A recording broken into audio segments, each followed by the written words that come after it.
I live now? Yeah, he got a little muscle strain, so we're kind of taking it day by day with him. Is it still the hamstring? It is. Okay. So would you call it a setback or? I would probably call it a setback. Yeah, I think that's fair to say. How does that impact things going into? I think we just take it a day at a time right now. We'll see. We want to be able to get him back right. We're obviously a much better team when he's available, but in his absence over the last handful of months, he's been out there leading in the way that he can. But those guys at the receiver position have really done a good job of continuing to develop, and we'll see.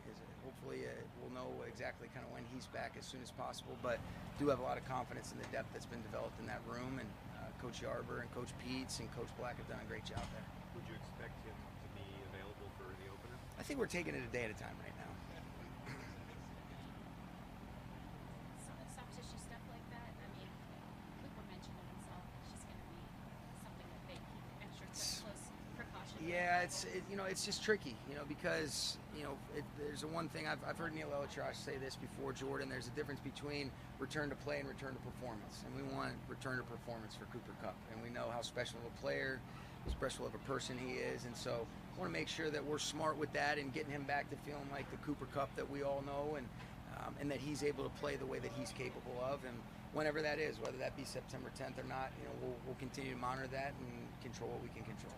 He does so many things in your offense. We've seen a couple guys do a lot of different things, play a lot of different receiving positions. Tutu and Puka and Van play on positions.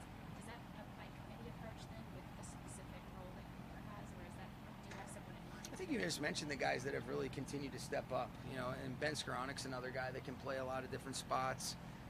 Demarcus Robinson has really done a nice job of continuing to get more and more comfortable. He's a guy that's played a lot of snaps in this league, and so it might be different in terms of how do we really activate our players that we feel like are best fit to be able to try to attack an excellent tough defense and a team that we know is going to be ready to go. So we've got a little bit of time. We're going to use these next 72 hours to really be able to kind of get our ducks in a row, figure that out, and then hopefully have a great week of preparation starting on Monday against for the Seahawks. You guys signed the kicker. Yeah. What went into the thinking this Brett's a guy that's got a lot of production, over 90% for his career, and I think, he's done it for a while. Thought Chase and Coach Spring did a great job of kind of vetting a lot of the different possibilities and options that could occur. Really, grateful for, Tanner's contributions. Didn't go the way that we wanted, but Brett Maher is a guy that's done it at a high level. It's good to be able to get him out here today and get acclimated. You don't take for granted. Everybody just thinks it's on the kicker, but the snap and the hold, and those three really developing a continuity and a rapport is important, and I was really pleased with the way the operation looked in day one. It's great to have Troy Reeder back, too. To be able to get Troy Reeder back with us, guy that we all know and love, and he certainly has made a comfortable transition back in here in a couple days, and, the language is very familiar with him, and, another familiar face. So those are two new faces that were with us today, and glad to have both those guys, and then Kevin Dotson a couple days ago. Jordan Fuller was obviously a captain earlier in his tenure, and then wasn't for a year, but then his teammates voted him the Courage Award, and then now his teammates vote him Captain Award. What is that, not only that roller coaster of an experience, but also his teammates continue to show for him say about him as a person? He's a special person.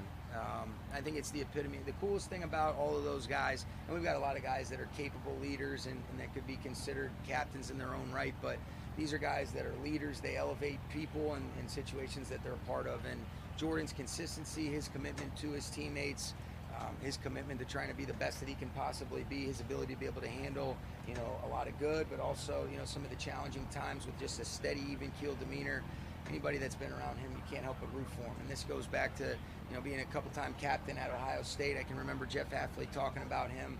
And he's like one of those guys that you just say, I'm going to bet on him to be able to figure it out. And I've gotten to know his uncle, who was our team pastor in Washington, Brett Fuller, who's an incredibly special man. It's a special family. And it's awesome to see Jordan be recognized by his peers, in which an incredibly special honor. But it's a credit to the work and the consistency that he's put in. And I love seeing things like that occur. He's talked before about he's not the loudest guy out there. He tries to lead in a different way. Is there anything that maybe you've taken from him about different types of leadership or different types of personalities that can still be leaders on the team? Yeah, I think he's authentically himself. I think the number one thing that people feel Jordan, which is are you being yourself? And he's so steady, so consistent. He's refreshingly secure in who he is and what his natural personality is. But he connects with guys. He's one of those guys. In a lot of instances, this can be sometimes transactional, and he's a transformational type of person where he wants to get to know guys. He's invested in them, but then he's also totally invested in football. And his communication, especially playing the safety position in our defense, is immensely important to us. He was a guy that from the jump when he got here a couple years ago in 2020 truly earned a role. Last year was really a challenging year only because of some of the things that were outside of his control. Love the way that he approached the offseason. He's back healthy. He's moving around really good. And it was I wasn't at all surprised to see the recognition from his teammates just based on how he is with them and how they respond to him. Along the lines of captains, Vince Chronic, obviously special teams captain, what value does he bring to that unit specifically, and have you seen him run that same perspective? I think somebody that knows how important that is for the overall team success. A guy that can play in a multiple, in a variety of spots on different phases of special teams. He could be a PP. He could be a gunner. He can be in different locations on both of the return units. He can be a significant part of the coverage units on kickoff cover. And so he's a guy that he's embraced that role, but then he's also a guy that has a lot of experience making plays in a variety of roles as a receiver, playing all over the formation offensively. And so again, another great recognition of a guy that's been putting in the work, done a great job. It was incredibly important to him, the way that he comes out and attacks his opportunities with special teams. And when your teammates recognize that, I think that's more important than anything else. And it's what you're always striving for. I was really happy for Ben. Really happy for all of those guys. John McVay said he's ramping back up, obviously, after the soft tissue there. What does he look like? We can't see what he looks like at right guard, but what does he look like? He looks good. He looks good. He's getting comfortable. And he's taken a lot of snaps throughout the course of his career at tackle. He has started at left guard for us. He started at right tackle.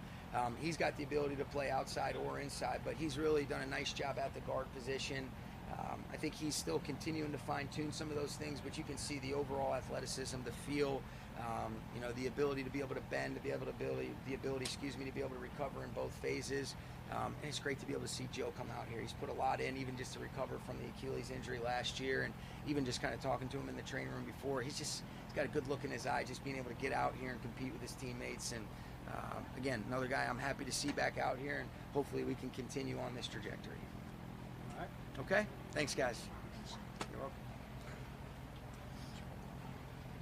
Nice touch when you're like, my life. Yeah.